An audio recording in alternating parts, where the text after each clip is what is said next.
Apple कुछ भी नया इन्वेंट नहीं करता, फिर भी लोग हर साल नए आईफोन के लॉन्च होने का वेट करते हैं और नया आईफोन लॉन्च होते ही स्टोर के बाद लाइनें लगी होती हैं उसको खरीदने के लिए। The biggest reason behind it, Apple innovates perception more than technology. For an example, 120 hertz refresh rate ये एंड्रॉइड फोन में 2017 से अवेलेबल है। Apple launched it in 2021 and called it ProMotion display.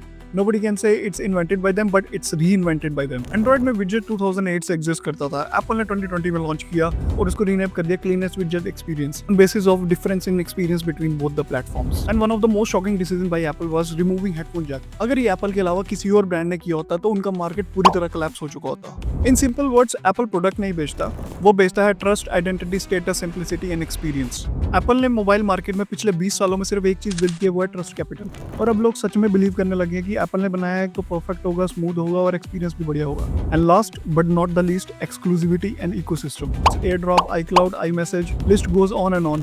और ये बात सच है, एप्पल के इकोसिस्टम में फंसना एक ड्रग एडिक्शन की तरह है, because these features are actually better and refined than most of the features in Android phones. तो एक्चुअली सवाल ये नहीं है कि एप्पल इनोवेटिव है या नहीं है, सवाल ये है कि एप्पल टेक्नोलॉजी समझता है या इंसान को, और जो इंसान को समझता है, कस्टमर को समझता है, वो मार्केट रूल करता है। Yes, people often pay more price than the competitive brands, but actually what they are paying for is not just the product, it's the experience, starting from the unboxing excitement to the product quality to the user experience. और जब आपने customer को ये सब दे दिया तो यानी कि आपने उसका दिल जीत लिया। That's why Apple is one of those brands जिनके नाम से ज्यादा उनका लोगो ही उनकी पहचान है।